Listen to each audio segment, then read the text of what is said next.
Do you find yourself feeling like you are meant for more, but don't know the required steps to get you there? Well, today's guest delivers talks around the globe on precisely what you need to do and how you can cultivate what he calls a dominator's identity. My guest today is Anthony Trucks. He's a former NFL athlete, entrepreneur, keynote speaker, coach, and an author. Anthony and I delve into a wide array of topics, including how to make progress in every area of your life, what dark work is and why not doing it may be holding you back, Anthony's productivity system, including how to fill and stick to your calendar, how to shift your identity and become the person you've always wanted to be, just how and why you should carry out Triad Talks, if you should prepare yourself for an identity shift outside of your control, and how to acknowledge your ego without becoming attached to it. I hope you enjoy my conversation with Anthony Trucks. Hey everyone, just a quickie before we get into the conversation. The podcast is always going to be free, so I'm never going to ask you to pay for anything. But if you could do me the kindness of subscribing and maybe leaving a review, that would mean the absolute world to me. Thank you and enjoy the episode. Anthony, I know you've been on a long journey to get to the person you are today and what you do. But if you could perhaps give us a little bit of an overview and maybe tap into an experience during that time, which was a key moment for you into what you do now. Oh, that's an interesting question. I mean, there's a lot of things.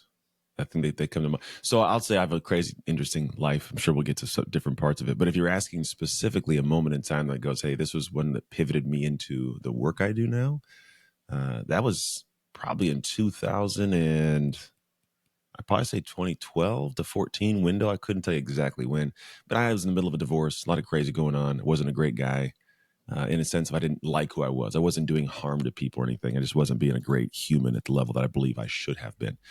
And I was kind of thrust in this whole experience of like, what do I do to make the next stage of my life not as crappy as this one, you know? And I went really internal, which was not a normal thing for me to do, nor I think it's anything normal most people do. But I go, where's my fault in all the craziness of my life? And I was presented with a lot of things I didn't really like, I'd probably say, or wasn't a fan of. But I finally, for the first time, accepted it, gave myself permission to improve upon it, and then started digging into it. And in the process of doing it, rekindled my marriage that had been divorced for 3 years. I'm now remarried. Family's back tight, locked in. Wow. I'm happy. I'm healthy. I have an amazing business. Like I'm doing well, thriving in a lot of spaces, I would say. And because of what I went through, it wasn't just me going through it blindly going, oh, I got to the backside. That's over, right? It was me going, hey, what happened there? What did I do that maybe other people can extract a lesson from? What's something that could be beneficial for other people who have battled this or are battling this? And so in the kind of reflection of it all, I learned that there's some things that everybody can, honestly, I think emotionally connect to, but also actionably connect to, that I started sharing. And the more I shared, the more people liked it. And little by little, it kind of refined itself and, honed down to what I know I do really well. And I know what I don't do really well. And so I kind of found my pocket and I tucked into it, and I have a blast doing something I love to do that people love that I do. While we're on that, what is it that you do? I teach individuals how to develop dominators' identities. Dominators' identities. That's awesome. Yeah. And if you think about it this way, don't think of like dominator like I'm walking around like this is my park and my playground. We're not talking about that. The idea is dominate means to govern and control. So you can govern and control your morning routine, your personal habits, your triggers, responses. So really be in governance of yourself in control situations, or control yourself in uncontrollable situations. But that's something that you develop as an identity. And if you think about it, the most successful people we know typically, the ones we are honored by to see, like we're enamored by what they've accomplished, they have this sense of confidence that it oozes from them. They naturally have this swag, we call it. And that is not an accident. That is something that's developed in the dark, which is why my process, my brand is called Dark Work. But the end destination is to develop an identity within you that has a mentality of, I've done too much work in the dark to lose in the light. So when you show up to defining moments, you got what you need inside you to take on. Have you heard of Robert Glover? The name sounds familiar. He's an author, correct? Yeah, No More Mr. Nice Guy. He did that book. Okay. I had him. He was on last week actually, and Mhm. just what you were saying then just made me think of what he would call like that nice guy syndrome. Mhm. People pleasing, Yeah, yeah, yeah. You can and still, I mean, you want to do all that. You still be a nice guy, but you just don't have to have a sense of like the imposter syndrome that most people walk around with. That I don't think should exist, but it's there. yeah.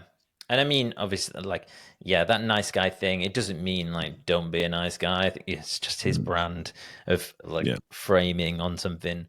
But you mentioned something there, you didn't like yourself. yeah. How did you become aware of that? Oh, I looked at my life and I realized things sucked, and then I had an ownership moment that we all have to have, which was I am the common denominator in all of my problems. Whether it's I created the problem or I'm allowing the problem to persist. And when you actually take a really unique ownership in that aspect, it does suck a little bit because you're going, man, I'm part of the cause of this thing going sideways. And the interesting thing is most people look at it only as a negative. They go, oh, but I don't want to feel bad. And it's like, no, no, it's not about feeling bad about what you did. It's about realizing you do have some power to make sure it never happens again. It's a Mm, little bit of a gift you give yourself. And so for me, like I just sat back and go, my marriage fell apart. My business isn't doing well. I got friends that I don't really think are like savory that I should be bringing around other people. I'm dating women that I don't won't even bring around my kids. So I'm like, this is not a good dude. Like these are all headaches and problems, and I'm out of shape too. I'm like, this is something where I can blame it on the market. That's why the business isn't doing well. I could blame it on being busy, and that's why I can't be with the kids and the business doing what it's doing, or I'm out of shape because I can't get my time into work. I can make all these excuses, or I can go, no, man, it's all centered around you. You allowed it, or you created this.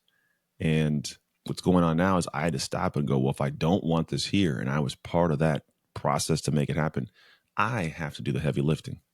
It's kind of like I think Mark Manson talks about it may not be your fault, but it's your responsibility. So I now took a yeah. big ownership and go, all right, something's got to change. And I dove in, and that's an ugly journey, man. It's an ugly one, but I'd go through it a million times again to get what I have now. How long and what did that process look like? How long were you doing like the dark work for? Dark work, yeah, it is different. There's a Cal Newport has the idea of deep work, which I love. It's a great book too, Mm, and it's more of the idea of like settling in and getting to flow state. I look at it more as like there's dark work, and it's dark work is the idea of you're doing something to achieve a goal, but become the kind of person that achieves that. It's more of an identity type thing. It's more of we choose to take things on, not realizing who we become when we take it on. And I like to reframe that to an extent of going, I'm not just going to borrow habits and do something to get in great focus. If I look up 5 years from now and I'm out of shape and I hate my life and my wife left me, that's not a good thing to take on. But if I'm looking at with the idea of like who I become, it's big. Now, what that looks like is, let's put it this way: we've always heard the language of like, I don't want to be out of character. I'm not. I don't want to be out of character. Like that's out of my character. We always have this negative angled connotation to it, like it's this going downhill. And I go, no, no, no. Out of character is also up. Out of character is also going to become the person that gets in better shape and runs a better business and fixes their marriage, is a better parent. It's a better friend. It simply means doing something you don't do now. And no matter whether you're going up or going down, they are both uncomfortable. But I would believe, and in my experience, going up is actually emotionally harder because you're trying to go to a place that you don't feel like you deserve just yet. And so you're battling this voice that goes, but that's not who I am. And I don't, if I do this, people are going to point me out and say, but you don't deserve this, or I'm not going to think I deserve it. So I become a self saboteur and things are hard. But what it actually is you have to lean into doing things every day that are way out of character. They make your butt pucker. I say it like, oh, uncomfortable, right? They make your stomach twist up, but you do it. And the first, stages of doing it, it sucks. Because here's a couple things you don't even pay attention to. You have an internal voice telling you you're not supposed to do it. You don't deserve it. Like there's an internal conversation. Then it's coupled with the external conversations of people who know you to be one thing and they don't like you changing. Like humans don't like change. As much as we say we do, we don't. So when I see somebody changing, even jokingly, I'll be like, that's not what you do. Like, look at you, you idiot. Like, and so you get people poking you and you go, you know what? I don't want to be cast out of my tribe. I don't want to lose friends. Let me go ahead and tuck back in that little space of comfort that they know me to be. So either you slide back into your dark hole and you just sit there and you hate it, or you keep on moving and it sucks. So the first phase is this really interesting, like it's just drudgery of moving in a direction. You have to get up every day and go, am I going to do this again today? Yeah, you can do it again. The second phase is a little bit better. The second phase is one where you remove more of the internal voice that goes, you can't do it, because you've now provided proof enough for yourself to go, no, I could do this. I've gotten better at this. I'm feeling a little bit better. I feel more confident, because here's the thing. When you do something hard, you gain huge amounts of pride. Like all of us, if we're to sit back and go, what's the most thing you're most proud of? Your brain goes to this thing that you are proud of emotionally because of how hard it was to overcome it. So when we have this thing that's very difficult and we push through it for a month or 2 months and we've done it, the internal voice switches and goes, no, you're dope now, right? So the internal voice changed a little bit, but the external voices still exist. And now I have to determine, do I want to keep hearing this voice or do I want to get new voices? So do I want to cut these friendships off? Do I want to move into a direction of finding new people? And that's also a whole different discussion. But the third phase is a beautiful one. The third phase is one where you have now done this thing and you know who you are. You know who you've become, what you've accomplished. There's a sense of self. And you look at other people and go, you're an idiot if you don't see who I am now, right? So you're good and you're more confident. And then the other side of it is, in the third phase, the voices that were usually negative, they've now been retrained on who you are, and it changes and they go, I see you. And then you find more people that see you because you've elevated yourself that didn't know you before that now know you. The way I explain it, when I was in high school, I want to be a football player. I want to be great. And I wasn't very good at the time. And the first, month that's doing this, I'm like, what am I doing? Lifting weights and running routes and doing this football stuff. I don't do this. My teammates also, you suck, drugs. What are you doing? Right. The second phase comes in a couple months in. I go, I'm feeling good. Teammates, look at this guy still out here. What are you doing out here? You're still slow. You can't catch a football, man. What are you doing? The third phase, I'm like, I'm a monster. And they go, hey, Trucks, man, can I get a workout with you? It changes. It's a retraining. And so the journey of this, while I've just summed it up simplistically, it is hard. It's an every day, every minute, every hour thing for the first few phases, the first two specifically.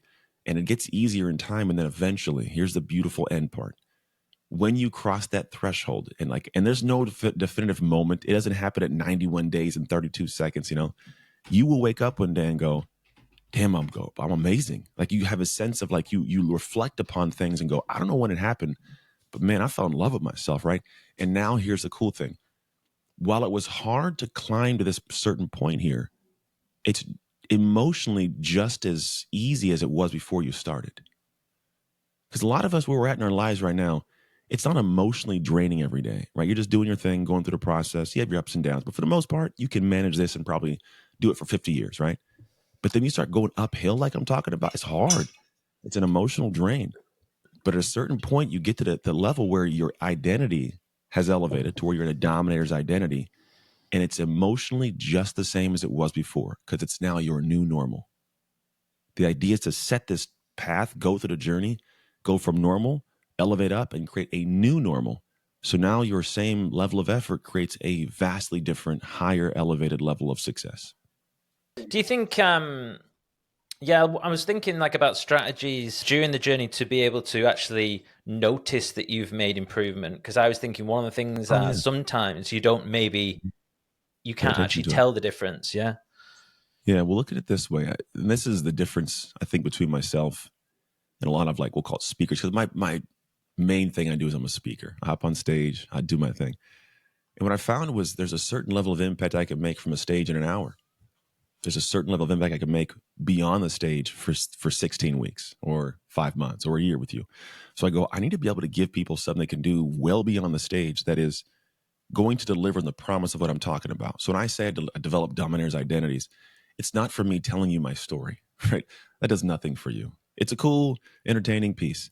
Mm-hmm. What really changes it is you doing something. So I had to create a whole curriculum on you doing something. We called a dark work experience. The reason I call it an experience is this. I'm talking about developing a whole new identity. That's a rewiring psychologically and neurologically. You don't just all of a sudden go, I'm better. No, something, you had to go through a crucible an experience to come out and go, okay, I got through it, and you're rewired. You see things differently. Like it's like you took the blue pill, the red pill, whatever it is, and you woke up, right? And so with that, I realized I had to create a process for people to go through. And what you're mentioning is a beautiful piece of it, because it needs to be in place. We need to see progress. So we have what's called this process. It's called Roots and Fruits. Roots and Fruits is my weekly measuring tool with my clients. I found that a lot of folks go, I want to have a better life. And then they go, well, what do I got to do? I don't know. Let's just do some things better. And you start kind of grasping at straws to figure something out that you can focus on to give energy to help you better. And I go, what if we just kind of parsed our life up into segments and focused on the individual pieces? So you could give it more genuine attention, right? If I say I want my life to be better, what does that mean? Does it mean you want to have better health? Do you want to be a better parent? Do you want to be in better shape? Do you want better money? Like, what does that mean, right? And so I go, let's just focus on them individually. So we kind of opened them up, and there's the roots and the fruits. And the reason I call it that is this. The roots of our life will keep us grounded and anchored. So when the storms of life come blowing, we stay. We don't get blown around, town like a tornado. Also, it allows the roots to absorb the nutrients to be able to produce great fruits in our lives. The roots are faith, family, health, friends, and emotional control in heightened situations. The fruits are career, education, finances, escape, like traveling the world, and purpose. If my roots are good, I can create great fruits. If I have a good base of control of my faith, of my family dynamic, my friendships in life, my health, and my emotional control when things go crazy, well, I can do damn near anything. Like, I'm grounded. So I can create more in my career. I can create more in my health. I can create more in my finances. I can actually live a life of purpose. I can go take trips and explore the world. I can learn and be actively spending time engaging in education. And so what we do is we actually separate these up. We give them numerical numbers between 0 and 10. There's a process we go through to first cast a vision of what the greatest piece of that looks like, to really get clear on when you'll know you'll cross the finish line for that section. And then we go, all right, what's something we could do to increase this by a value of 1? Not make it a 10. I think making it a 10 is naive. I need an action I can take to increase it by a value of 1, because I'll do that action, right? And then what we do is we actually formulate a whole process and a structure of what your life looks like, and you step into that thing. So when I was talking about earlier, things you do that make your butt pucker, that test you, that make you feel uncomfortable, this is how we find out what it is. So for example, if you go, man, I really want to improve my family dynamic. Family, we can open up to go parenting and my marriage, my partnership, right? There's a lot that goes into that. There's a whole lot. Like, maybe you and your wife argue every single day. Well, how do we figure that dynamic out? What does it look like you doing? Not complaining about her. Where's your ownership of what you must do, even if you don't want to do it? And so you find out what it is, and now we schedule it. It gets put into your calendar. It's going to happen on Monday at 3 p.m, right? And when it shows up, you got to get it done. And the thing is, day 1 sucks. Phase 1 sucks, Phase 2 gets a little better than eventually phase 3. But every one of these segments does this. And every week you circle back and see your progress. There's the idea that I used to own a gym. My degree's in kinesiology, essentially. And I'd train athletes and people. And I found that when someone set a goal and they only focus on the goal, they never reach the goal. But if they set a goal and they celebrated every pound they lost or every pound of strength they gained, they went beyond the goal, because they got settled into, they weren't trying to reach something that wasn't who they are. They were doing things that became who they were to do them, and they blew through this goal that they had set because they became the kind of person that does that thing, and it went well beyond. And so the idea is, if you wake up every day and you're not measuring, like every week, what your progress is, you're only focused on when you cross the finish line. And the idea is to fall in love with the day and not the destination.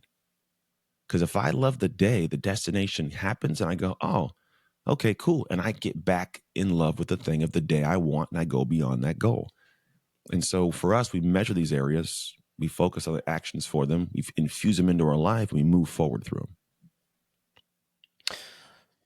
Awesome. And do you do you like periodize these things in these different areas? Would you take would you look at different areas, like have a couple of tasks each week within family? All of them. So there's 10 you can work on. We've done everything from all 10 to a segment of them. I have found that there is a certain kind of person who can accomplish all 10. That person is an individual who already functions with a very structured calendar. If you can function with a structured calendar, I can give you 10. If you don't do that yet, I can give you 3 at max. Because I'm going to have to spend more time getting you to follow what's on your calendar, create the calendar first, follow the calendar to get it done. Then once you got those first few and you get a good cadence and a rhythm for it, now we can put a bunch more the next time around. But the first time through, we're talking 2 or 3 of them, because those alone will test you. Everyone will test you. But if you have the ability to focus on just the day because you've got a good operation with your calendar and schedule, you're good. But if not, most people are like, they're looking at 5 days away and there's an overwhelm to all the stuff that has to get done this week. I don't do that. I go, what has to be done today? Like, I'm going to tell you right now, I went to bed last night and I was like, what's the first day on my calendar? And I saw what it was and I got up. I didn't know I had this really until like maybe a half hour before, because I'm looking at my calendar. I can see it now. I know what the rest of my day looks like. But for me, I'm just focused on showing up in this moment, present, trusting that past Anthony planned my life properly. Yeah, that's good. That's something I've been I've been trying to be like loads more present with stuff at the moment, actually. And certainly I heard it, have you ever heard of a chap called Ross Edgley? I have not.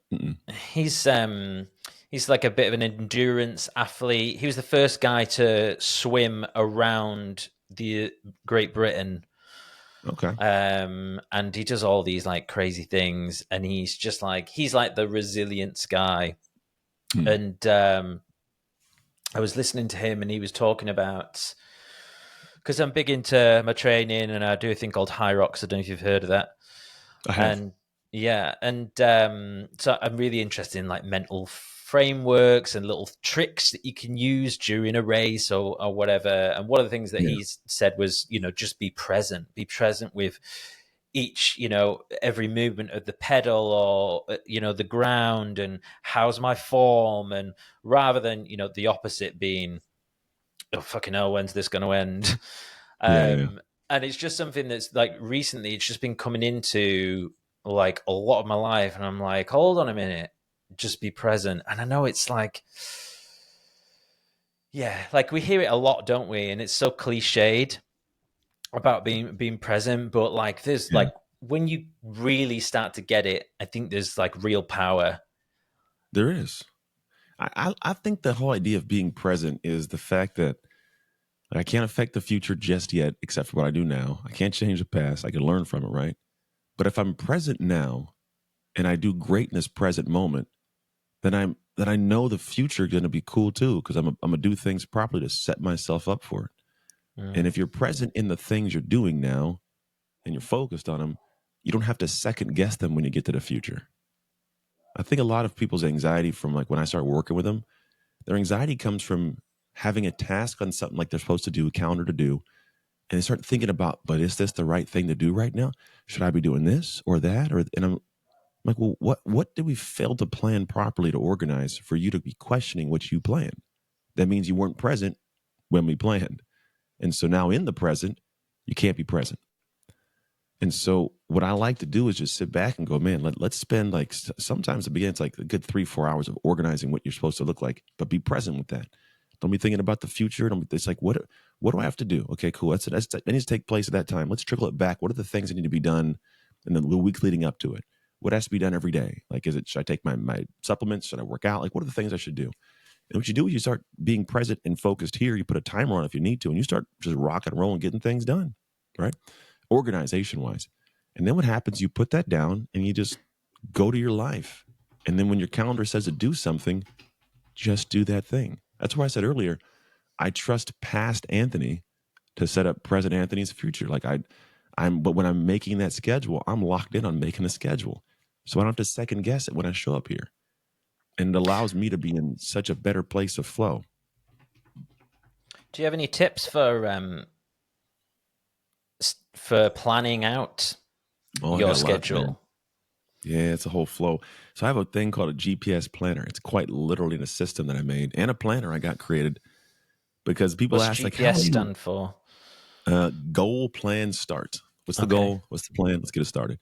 I'm not a big fan of like deadlines. I'm like, let's start this thing. If it needs to be done in 2 months, why not get it done in a month? Let's just get started, see what it turns into. So what I realize is this, and this is the simplest way I can do it. I've done full like hour-long trainings on how this works in workshops, but it doesn't have to be that crazy in depth. What I say is take a look at all the things you have to get done, right? These projects that you keep listing and organizing, put them in one place. I have one running long list of things that have to get done, and it's always being populated. It's always getting things put onto it. Not every day. I'm not trying to take on too much. I like to delegate a lot to my team where possible, and I do that often. But the idea is like I got a list of things. Then what I do is I go to that list and I go, okay, of the things that have to be, done, which ones are going to be taking place in 2 days, 2 weeks, 2 months? I want to open my time up and go, or it could honestly be like, not this year, right? I'll move some things out. Like if it was a book project or something to get done, like that's not going to fit now. It sounds good, but let's be realistic. It's not going to happen. It's going to deter me from what I want to focus on. So I put in this organization now. Okay, here's the things that are here for now. And some things get pushed out. A lot of things get pushed out where possible. And now what I do is go, all right, of the things that are here, let's just break those open to the individual pieces or steps and then allocate time to getting those steps done based on my knowledge of myself or someone I may bring in to delegate. What will that take, right? And do I even do this thing? Sometimes I give it to somebody else. I'm like, I don't need to do that. And so I'll get like a list that has like, here's the main thing. Here's the segmented pieces. Here's the hours allocated. That's a 30-hour project. That's a 4-hour project, whatever it is. I just got it here on a sheet. And I go, cool. Let me leave that there for a second. I then come over to my calendar and I go, what do I want my life to look like? When do I want to get up? When do I want to spend time with my kids? When am I going to work out? What am I going to eat? Are we traveling somewhere? Do I got an event I'm doing? Like these are little things that kind of go in. And so as I have this thing, I'll start filling it with colors, and eventually it's all taken care of, but it's not always full. I end up having a bunch of these open spaces. And I go, all right, well, I've got 25 open hours. I've got 40 open hours. And keep in mind, some of the things that are on my calendar are standing work things. Like I may have meetings or we have podcasts, right? But the idea is I have these areas that are green. It's my work time, creative time. And so what I do is I go, great, I now have an organized way for my life to run the way I want, and I have infused space to do the work that I need to get done for my projects. I now go back to this list and I take it hour by hour, modularly, and I plug it in. I go hour 1 of 30 here, hour 2 of 30 here, hour 1 of 4 here, hour 3 of 30 here. And I just kind of block it out. And what you're asking was, how do I do this every week? I do this for 4 to 6 weeks. For me, on average, I'm right around 5 weeks. So like we're at Friday now.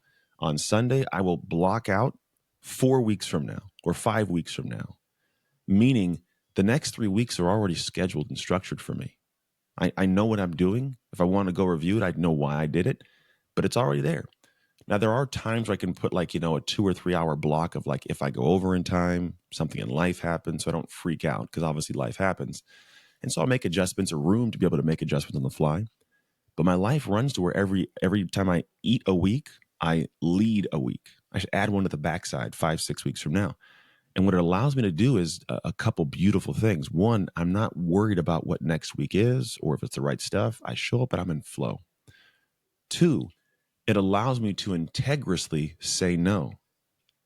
Because that's one that most people don't pay attention to. A lot of our stress comes from saying yes to things because we want to feel like we're of use as a human. Like we like to be desired. And so when someone says, hey, can you do this? Yeah, I can do it. I don't have time though. So why am I saying yes? So now I can go, hey, I can't on this day, but I can in 3 weeks or 4 weeks. Matter of fact, when you reached out, it wasn't immediate. It was like, hey, I got some time on this day, and it was a couple weeks away. Mm-hmm. And so when I look at scheduling and structuring things, that's how I live my life. And I could also, most times I'll be like, I can't, I got something coming up. Let's go 4 weeks out. But I know that my window coming back into my week for my long trip, I kind of left it open. I had nothing sitting there. I was like, yeah, we could hop on and do that episode. But there are people who will like actually reach out and go, hey, I got time in a month. I got time in 5 weeks. And they go, what? There's no time? No, there's not time. And here's why.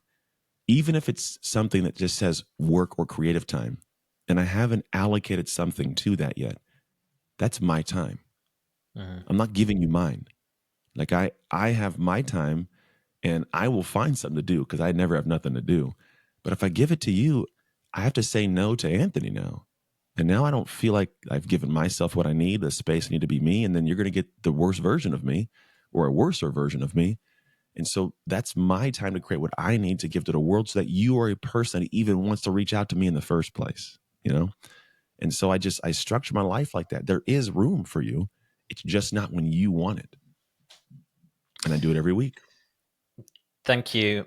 Yeah, and I appreciate you slotting me in. What about the actual? Is that just like Google Calendar and Sheets? Oh yeah. Did I hear you say? It's a duality. So I like to create my schedule on paper. So I find the idea of having a pen and paper and the whole week in front of me, like I've it's like, 8x9 or whatever, or 5.5x9, something like that. Just regular like calendar, but it's small enough to tuck anywhere, but it's got all the things I need to be able to plan a week. And so what I do is I like to write visually and like tactile, like what my life looks like. I use the list from digital, but I'm writing it in. And then what I do is I reconcile it with the digital portion. So I take a look at my paper calendar. I go, here's what I've got added, and I'll add that week.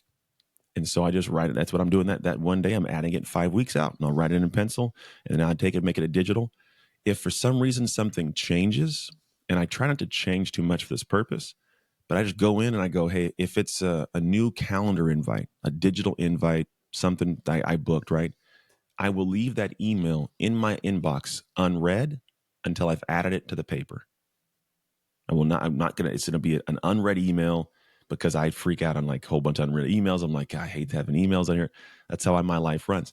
So if I see it, I go, oh, cool, I got to do it. So what I'll do is I'll go to the paper calendar, I'll write it in, I read the email, we're moving on. If it's something where I'm out and about and I need to write it in the paper calendar, what I do is I will write it in the paper calendar and then immediately put it in the digital calendar. I obviously have to check the digital calendar to make sure space for the pencil. But if it's usually up to date, I can go, oh, it's yellow. Let me do something with my wife here. And I can throw like a little day in. Then I go and pop it into the digital calendar on my phone because obviously it's my phone, it's on my computer, it's on my iPad, it's on my watch nowadays. It's everywhere. And so I'm just doing that. The idea, though, is because it's so far out, I'm not adding a bunch of things in there all the time. Like people look at it as if it's the next 2 weeks type of entry. The next 2 weeks of our lives for all of us usually is pretty jam packed for everybody. It's always the next 2 weeks, right? Yeah. And so what I do is I live beyond the 2 weeks. So my 2 weeks is pretty packed, and that's good. That's how it's supposed to be. So when I'm making these adjustments and I'm reconciling it, I'm not doing this 17 times a day. I'm doing it like once or twice, 3 times a week because I'm not making a bunch of adjustments. And if I do things, I'll add them 4 or 5 weeks out. And then I have a window of time on a Sunday. I sit down, make sure it's good. It's rock and roll. And so I'm super just in peace most days. And I get to be present with my people. Like when I turn off the computer, I'm home. I'm dad. I'm on the couch. I'm wandering the house. I'm fixing things. I'm just doing dad stuff, even though there's a bunch to still get done. But it's going to get done when it's scheduled to get done. And that's okay. How do you ensure that you don't fall off the wagon with that system? That's the one thing I'm thinking. A lot of people might be thinking, like, if you miss a few days or a week, and then it's kind of, oh, fucking hell, like. Yeah, that happens. I'm not gonna lie, it happens. Here's what I will tell you though: the good thing is when it's modular, I can just move the hour blocks around. So that's why I do a couple things where I'll create like a space to catch up. I do that. My weekends are almost never scheduled. Like they're wide open blocks. And so if we're doing nothing, that's a time to either catch up or get ahead. So I'll look at my next week and go, hey, what can I do now to give myself more time next week? And I'll do that. I'll move it forward if it's just simple stuff. And then on top of that, the biggest issue is we are going to have days we fall off track. The problem is because there's no system, we just get out of whack and that day turns into 7 days and in a month. But if you have a plan, a structure, it's in place, all you have to do is go back to the table, sit down and go, all right, I missed these 7 hours. Where do I move things around real quick to get it back on track tomorrow? And you can do it. You just erase with some pencil, drag it around. All right, we're back on track. Let's go. And it's really that simple. Because yeah, I mean, I have things where my kids have issues, or there's something my wife needs done, or all of a sudden I got to reach out this morning for a buddy he's like, his brother's going through something where he's literally divorced. So he's going to be getting divorced, 4 kids, wife just out in the world wandering now. He's like, bro, he needs someone to talk to who's gone through it, but also can give him some insights. He's like, I need some of your time today. I got you. So I'll move some things in the afternoon. I've already done it. I've already moved some things around to fit. but I can do that and not freak out because I'm just moving an hour, right? I'm not going like the whole day is gone. It's like, no, that hour, move it. I'm good. Here we go. And I'm telling you, man, it is the structure that gives you peace and freedom. Most people think that the structure like this is a confining. I'm so confined. You mean I have to show up and do that? Well, you probably shouldn't put things on your calendar that you feel like you have to do that you hate, right? Delegate that or figure out how to get delegated in time. But realistically, I want to be free in my free time, mentally free in my free time. If I don't have this system, all I do is walk around all day with a box full of crazy on top of my head, and I'm actively in anxiety and stress all the time. But now that I've taken this thing and organized it, when I'm free, I'm mentally free. I'm walking around with no pockets, bro. I'm just raw dogging life. I don't even need a phone. I'm doing my thing, and it's chill. But if you don't do this, and I can do that because I know that tomorrow my time is set to do what has to be done, and I show up and do it. Now, yeah, there's sometimes battles of like me, like today, I got to film for 2 hours later. At this very moment in time, I don't feel like doing it, but I know that half hour before this, I got a thing that just says get amped. So I'm going to listen to music. I'm going to move a little bit because if I move my body, I get in the emotional state that I need to be in to film the videos.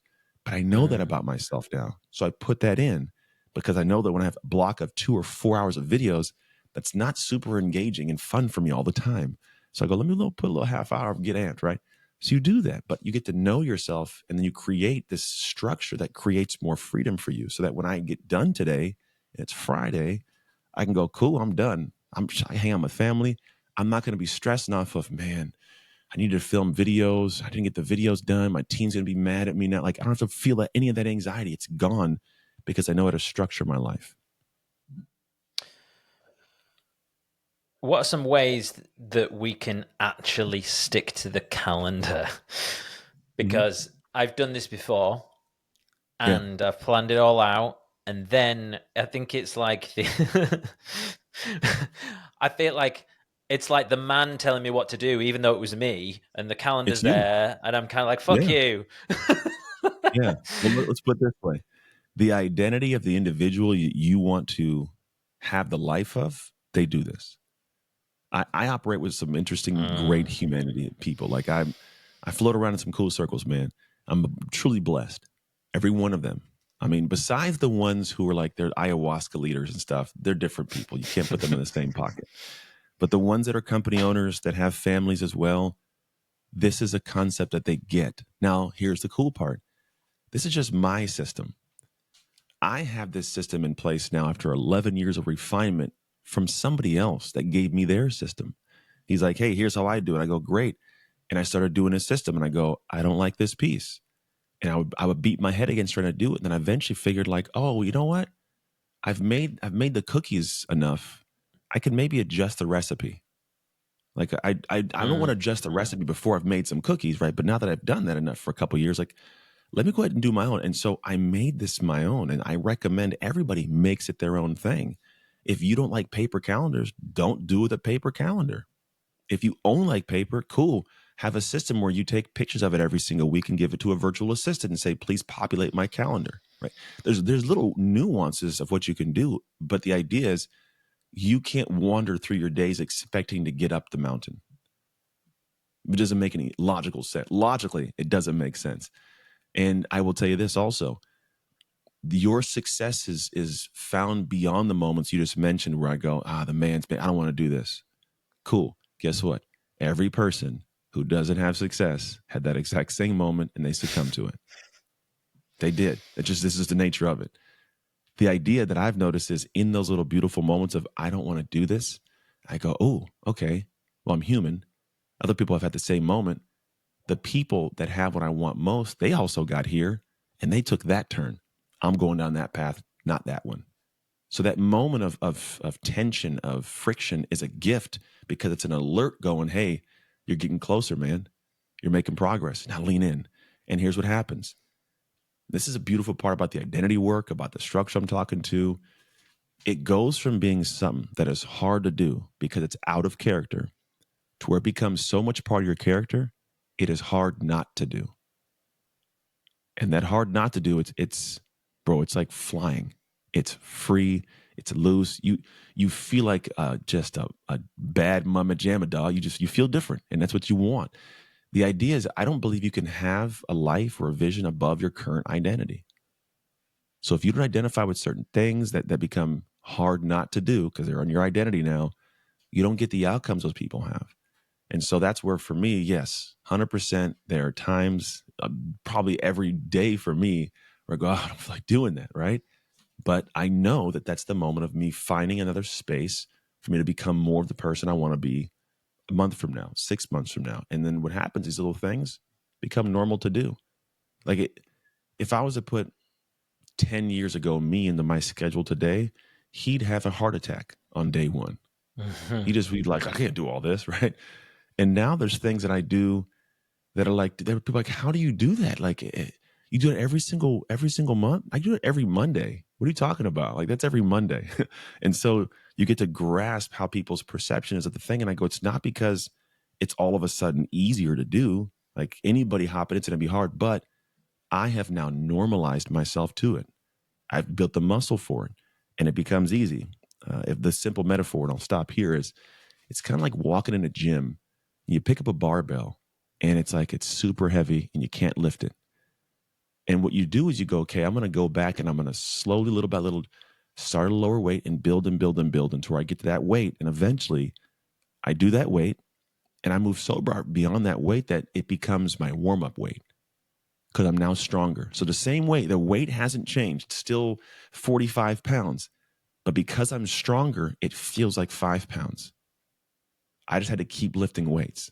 So when you leave the gym, you don't get stronger. So stay in the gym of life, and then those things that are hard now, they become easy. Yeah, it's that constant mini adaptations, isn't it? And like you say, it all works with habits, and yeah, so much of this is identity, isn't it? Like, obviously that's so much of what you talk about. Yeah. That's the goal for me. It's getting to a point where, yeah, at the far side of this, the goal is for you to be so locked into it being who you are that you don't even think about it anymore. It just gets done. Accountability is a good lever to pull, isn't it? And for me, for sure. Getting this podcast up and running, I really lent into that one. I've got a little group that I set up with some like-minded people, and it's just like goal crushing. And we would set little tasks, and my thing was like, if I don't get the podcast up and running, I had to do this forfeit. And I find that the most powerful thing for what I'm doing now actually is that doing a podcast is literally you're having constant meetings, which you have to be there for. So and it's just like keeping it rolling and keeping one episode coming out every Monday, and not dropping the ball. I had an issue the other week, a real technical issue, and basically I had 5 episodes in the bank. All 5 had errors which weren't my fault, and I couldn't get them fixed. And I'm like, it's Sunday night. I'm like, fuck, what am I going to do? Like, I can't. I was like, I'm just going to have to not publish an episode. And I was so like getting cut up about it because it's meant so much just to be like keeping them coming. Yeah. And so I was like, fuck it. So I did like a last minute Ask Me Anything, like 10 o'clock at night, got a load of questions. And it was fine. And it ended up being like one of my most popular episodes, which was really insightful as well. That's how it works. Yeah, man. It's just, but yeah, that like there's that identity is there. Like I'm a person who doesn't miss publishing on a Monday. Like I've built that up now. It's who you are. I love it. And that is it. And it's not a thing that you don't need motivation. You don't have to get like this energy up. You go, if I go to bed and I don't get this done, I'm going to feel like less me. And that's a different feel. Like I've done videos a day. Today's going to be episode 995 straight weekdays of a 5 to 7 minute podcast. I do it daily. Amazing. Before this, I did 1,333 straight days of a 90-second video a day. So I'm doing like 2,500 straight days of doing things. And the idea of me going to bed and not having that done, it makes my insides curdle because it's who I am to do it now. Doesn't matter the reason why, 100%, but it does do beneficial stuff for the company, which is great. But it's who I am. And that is the secret thing that if I could plug into somebody's head, you would change your entire life. If the concept gets, because if you can take that, oh, that's what happened, and you apply it somewhere else and somewhere else and somewhere else, well, now you are in phenomenal shape because it's who you are to do these things. Now you have a great marriage because you do these things your wife needs you to do. You're a phenomenal parent because you've adapted to do what you have to do for your kids, right? Everything. It's not a special secret thing. It's just a human thing that we don't tap into properly. I want to talk a bit more about identity shift. Something that I've become very aware of since starting the podcast actually is authenticity and masks, and how can we ensure that when we are taking on a new identity that we don't inadvertently pick up a mask along the way? Oh, that's a great question. So the way I look at this is before you don't accidentally create an identity. Well, you can if you aren't paying attention. But if we're in the space of saying I'm actively and presently aware of what's going on in the identity, right? One, you'll notice the masks of things you picked up. You'll notice areas where you just did it because a teacher, preacher, coach, leader, television, news, whatever, it just kind of was putting a lot of things in your head. And all of a sudden you go, man, I just realized that's where that came from. That's not even an original thought of mine. You can be aware to it, right? But then what happens is once you're aware, you can't be unaware. Like you start to be more cognizant of what's going on around you. And so what you do, if you're smart about it, have some kind of intelligence, is you start paying attention to the habits you have, and then you start asking yourself, where will this habit take me in time? Not so much the achievement, but the human you'll become. So for me, I always look at the idea of someone's got a boss named Bob. Bob's the boss, right? And they like Bob, they respect Bob, and Bob's in a position they want to be in, right?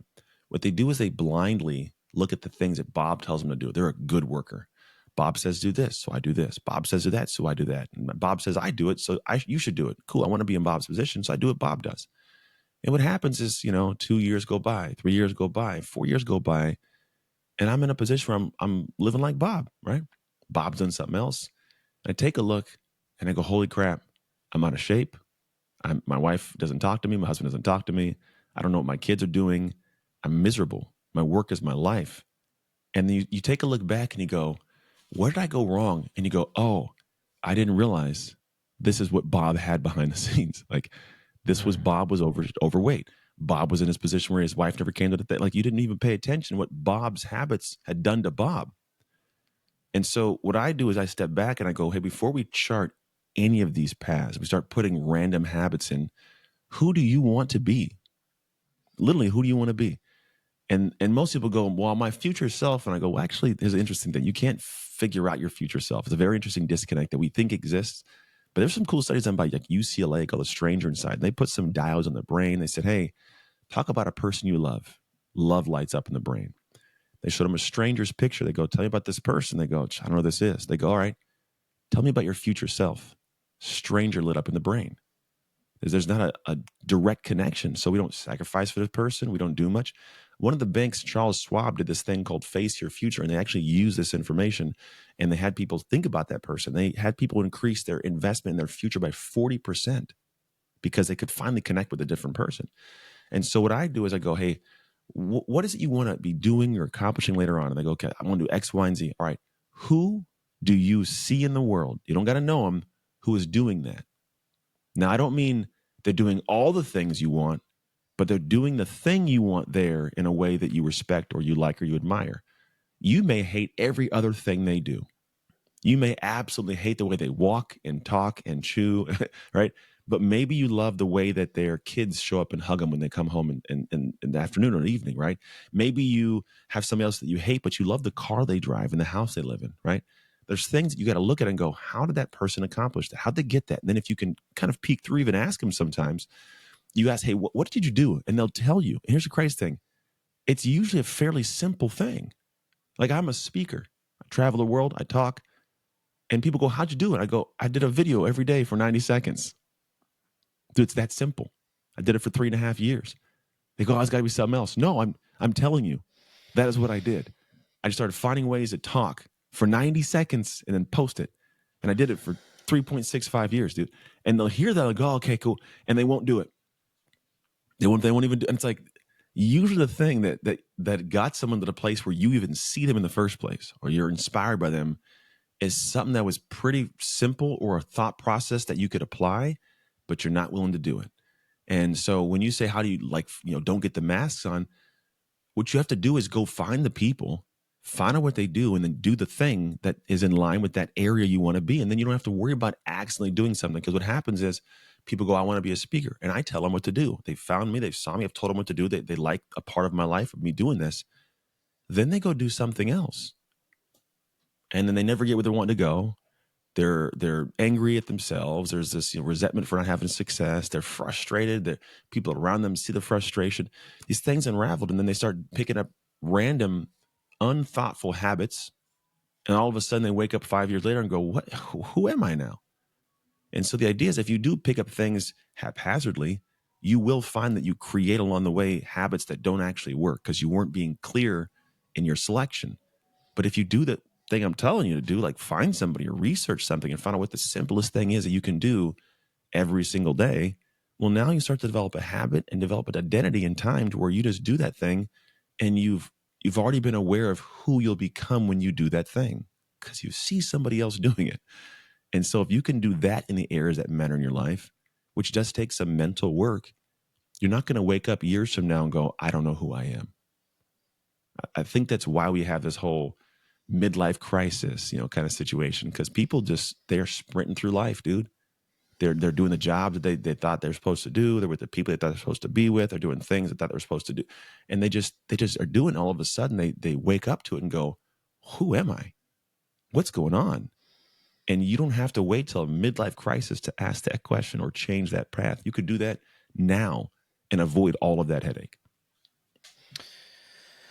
Yeah, man. It's crazy just how much we pick up from literally everything, isn't it? We are influenced by everything that surrounds us. And I noticed this when I'd been working on my own for a long time, sort of self-employed, and I went back into the office environment. And I'd done a lot of work on myself, and I had all these good habits and, ice baths and meditation and all the usual stuff. Yeah. And I went back into the office environment, and I was like, whoa, fucking hell. Like, I couldn't believe, I just noticed all these really bad habits. Everyone was vaping or smoking or eating crisps and chips and chocolate and all these things. And I was like, it was like an attack on the senses. It was kind of like, whoa. And it scared me because I was like, fuck, I don't want to end up leaning into that as well, because of course it's been I had to notice that I was like, right, I need to be a good influence here and not allow myself to be influenced in the other way. But that takes real self discipline and, like you say, knowing yourself. And I think for me, it was a lot of continual reflection. How was my day? Bit of journaling. How did I show up?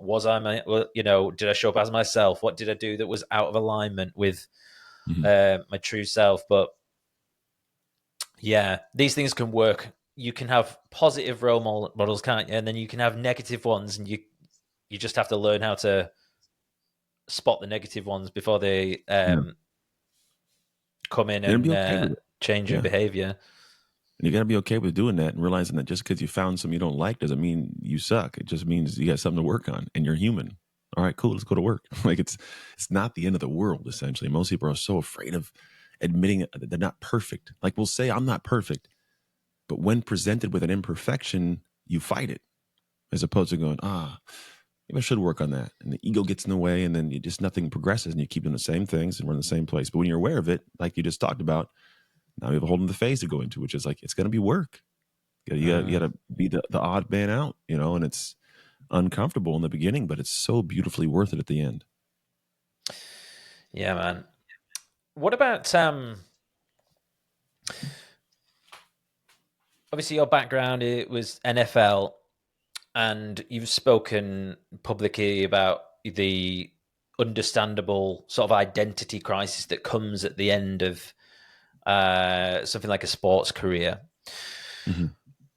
What are some things that we can do if we're in that kind of phase right now? Let's say I'm an athlete, to like prepare for that inevitable shift in identity that's going to become, when we get older or get an injury or whatever.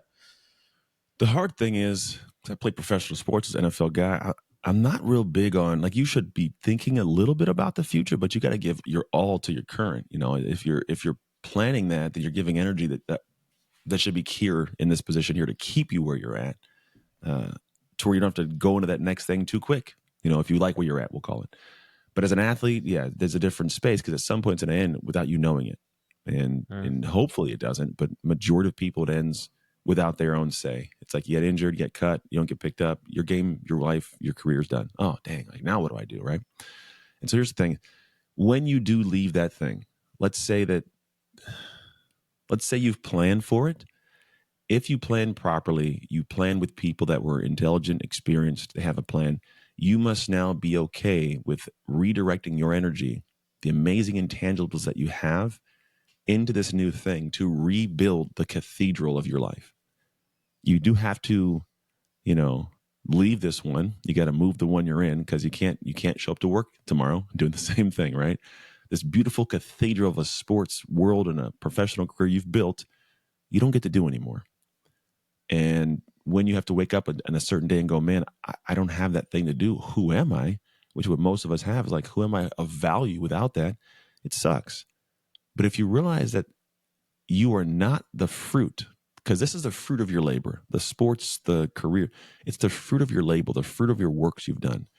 When you realize that you are not the fruit, but you are the tree, it's a game changer.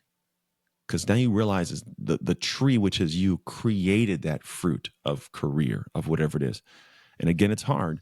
But then if you cycle back and go, let me take care of the tree, let me keep giving the tree nutrients, it'll create sweeter, abundant fruit in a different way. Like maybe you did a bunch of apples, let's make some pears, right? It sounds weird, but the idea is you're going to create again. But if you sit back and go, I've lost the fruit of my life, and all you focus on is the fruit, well, the rest of the tree dies because you weren't paying attention to it. So other things in your life are going to die. The other fruits of your life, your marriage, your health, your parenting, maybe your hobbies, your nonprofit you use to serve people, like these things, they disappear because you're only focused on one piece of fruit. So it's the reality of like, I am the tree, I can create more is a big piece. That's saying you were prepared. If you're unprepared, it's even harder, because now what happens is you are left there reeling. You're mourning the death of something that you didn't expect to die. And part of it is an ego death, which is I have to come down to human level. I'm not this person every day gets to get called and I'm going to get an interview because I'm not playing anymore. That's the next guy up, right? Next girl up. And that's the nature of the world. It's going to progress in that manner. But at some point in time, you have to circle back the same way the other person does and goes, I am not my works. I am the human that did the works. Can I use these same intangibles, these skills, this awareness to enter the world where other people are at and use that to outpace them? And for me, I thankfully did a piece of this, but got better at it later as I went on. But I left the sports world. I didn't know what to do. I was opening a gym business, doing my stuff. But at a certain point in time, I realized, all right, I'm playing a different game now. I'm playing this business game. But I come from a world where I know how to be structured, organized, disciplined, be focused, work on things I don't want to work on, take feedback from people without it being feeling criticism, but understanding that it's coaching, and then do the thing wholeheartedly, even if it wasn't my idea, which is an interesting thing people don't like to do. Like my kids, if it's my idea, they don't want to do it. If it's their idea, they'll buy in, right? Or if someone tells you to do something, all of a sudden there's an initial like tension, and immaturely you'll stop. You'll try to do something else because you don't want them to be right. I'm like, damn it, let's go. Tell them what to do. I don't want to bang my head against the wall like you did. Like, please tell them what to do, and I'll embrace it emotionally, no problem.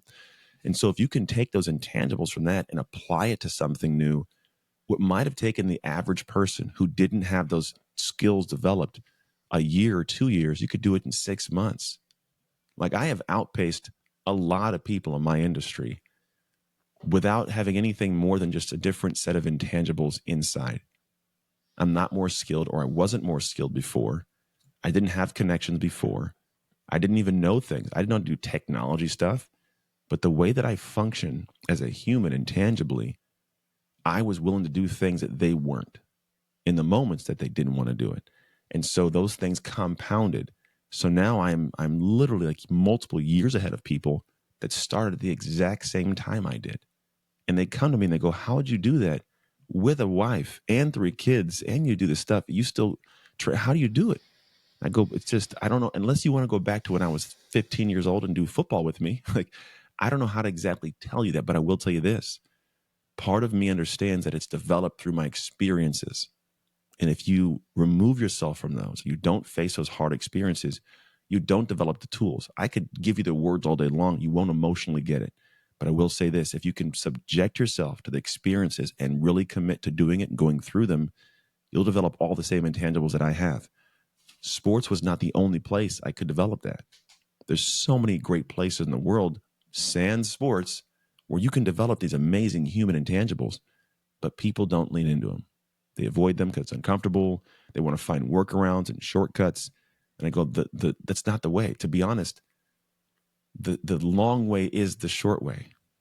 That makes sense. Like the slow way is the fast way. It's the same language. What it is doing that thing is what quickens the pace later.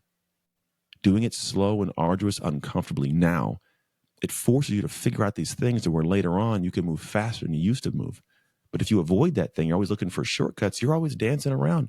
You're never getting momentum to take off. And so leaning into things and doing the arduous, difficult stuff for a period of time, it sharpens you to where later on you can cut better.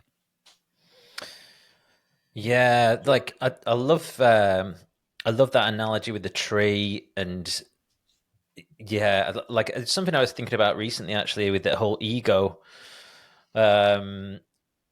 And it was something I literally thought about, was it's like, okay, yeah, I'm not I'm not the gym, I am not the podcaster, I'm not, the guitar or whatever it may be, but I am the person who showed up to do those things.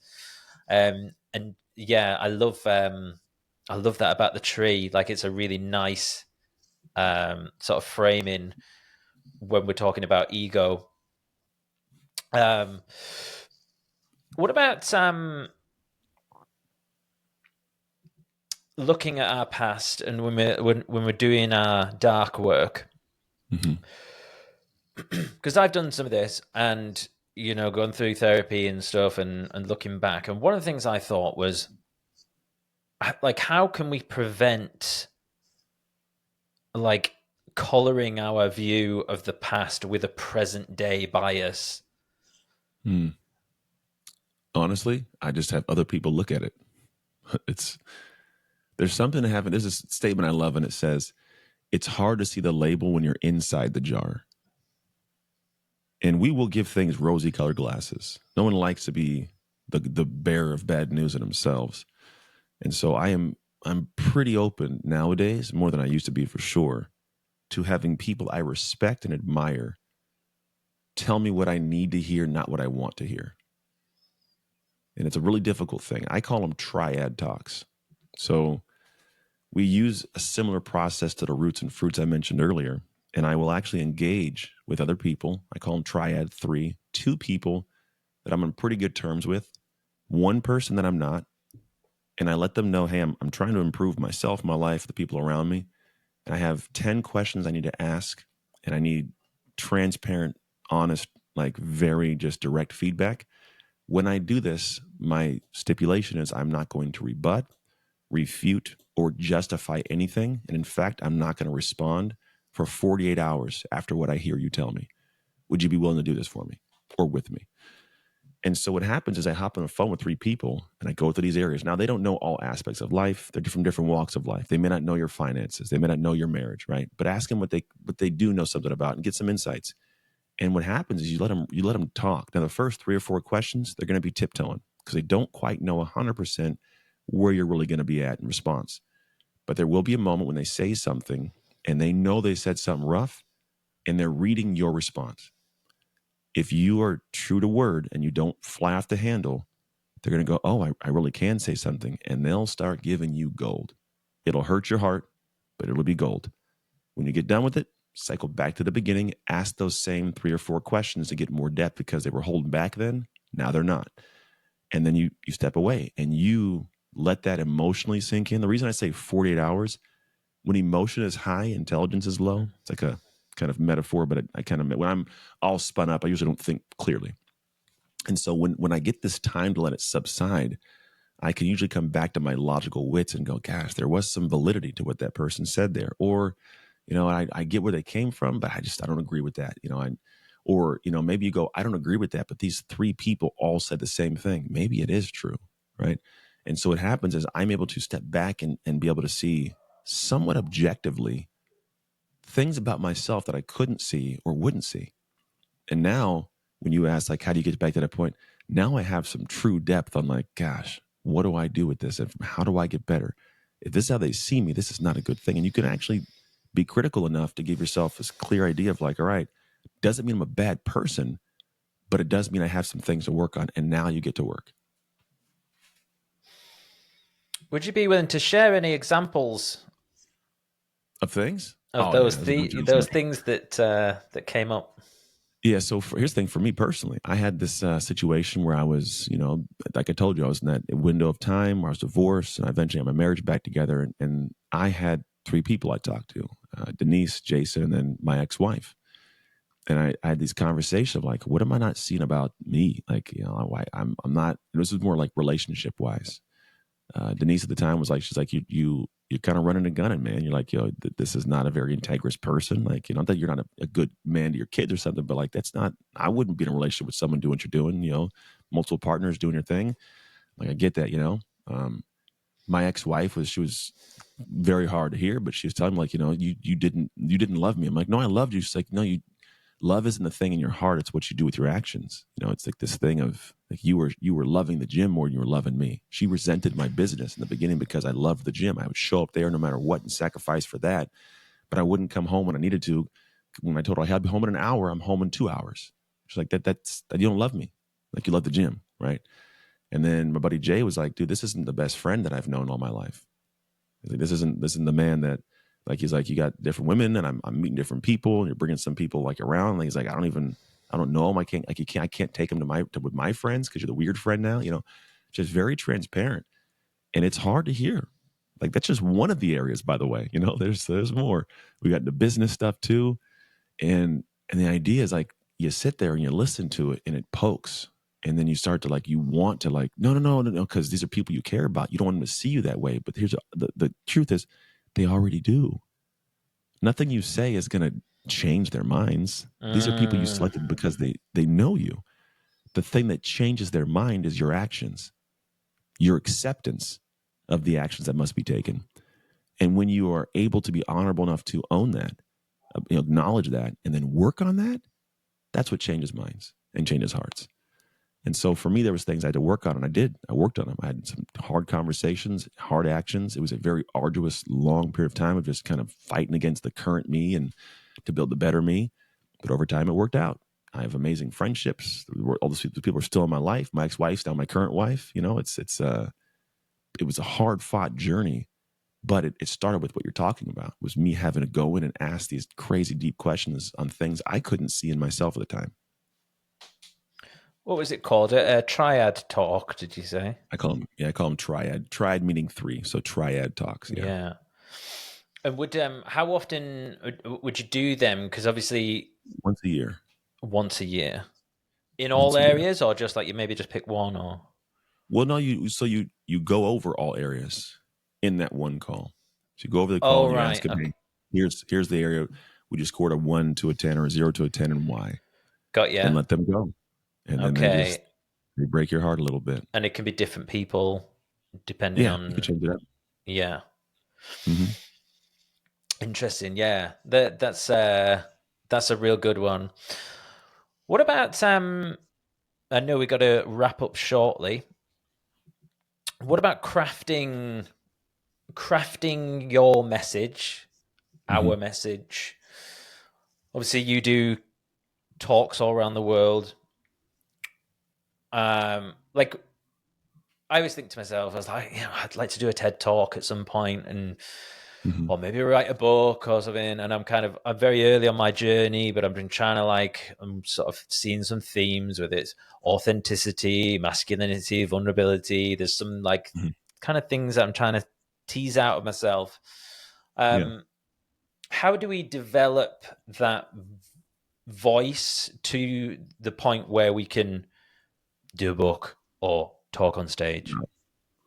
Yeah, that's actually not that hard. So I have a business called Speak to Freedom. And in this program, quite literally my job is to teach people how to do what you're asking.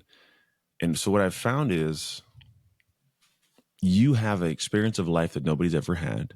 There's a place that you were that you got out of. Typically, if you're having this emotional thought you're talking to now, you've solved some things. You've crossed some finish lines, we'll call it. And so what you first do is you go, hey, I got to figure out what my unique message is. Not my story. What's the message extracted from my story that's a value to the world? So for me, it's dark work. It's the work that I did in the dark that allowed me to shine brighter in the light. I've done it in sports, my marriage, my business. All of us have done it. We've done things that nobody saw or celebrated that allowed us to become successful in some way. Like right now, there's things you did behind the scenes that nobody saw. No one's high-fiving and cheering, but you did it. So you have this different confidence to reach out to me out of the blue and go, hey, I got a podcast. You want to join me, right? That doesn't happen if you don't feel some kind of confidence. And the confidence came from actions that were typically a little bit harder. And so the first thing is find out what that is. And then now what you do is you go back through your life and go, okay, I'm here now. And not here meaning you promise something beyond where you've accomplished. Like I would never say, I'm going to teach you how to run $1 billion company. That's not realistic. I haven't run $1 billion company. But if you want to be able to be in a place where you have a sense of a dominator's identity, I can help you there, right? So the idea is go, where do I want to take people? Where are they at? And there's going to be a point A and a point B. Where are they at? Where are you now? In between point A to point B, there's going to be two simple things you had to do. You had to pick something up or pick things up, which means learn some things, add to your life, and put a lot of things down. Stop doing stuff. You started doing things, you stop doing things. It's that simple. Pick up, put down, I call it. And what you want to do is go along this journey. Okay, I pick some things up, I put some things down. Usually it starts with you having put some things down. So I go, where's the first time you stopped doing something and why? And there's a reason why I say and why. The first time you stopped doing something, you stopped doing it because you became aware of something that you shouldn't be doing anymore. You became aware of a situation where you didn't like anymore. You became aware of this place you're at and you go, I don't like this place anymore. You woke up to it and you go, gosh, I don't like this. I'm going to stop this. And that should be something you can communicate to somebody else. And you can talk about, hey, if you're in this place doing this, you had this feeling, this emotion. Here's what happened for me. And I realized I was in this place. If you're in that place now, I want you to pay attention as we continue on, right? So now we talk about the thing I had to stop doing. Then the next thing's going to be what I started doing, right? There's going to be things that you learned from putting things down that opened space for you to start figuring new things out, trying new processes, admitting who you are. Like you learn new stuff. And now you go, I'm trying this new thing. So you start applying. It's the second phase of whatever it is.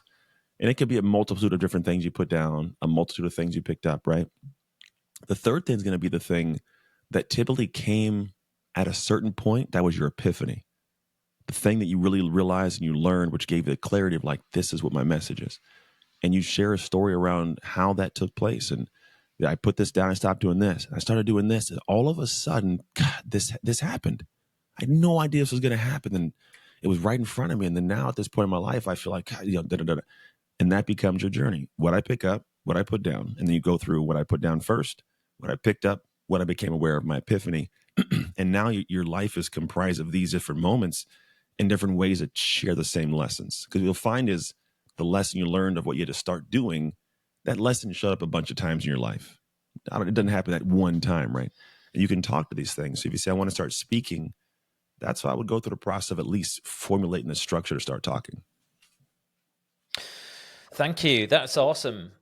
Yeah, that's such a simple, effective sort of way for me to go through that. So I appreciate you sharing that with me.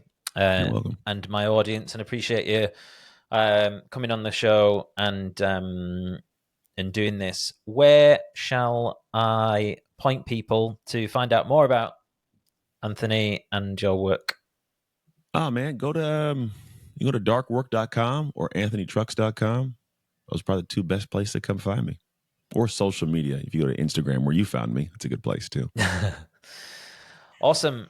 Well, yeah, thank you again. I hope you have an awesome day, and I hope to stay in touch. And yeah, definitely. Man. Yeah, take care, man. Thank you. You too.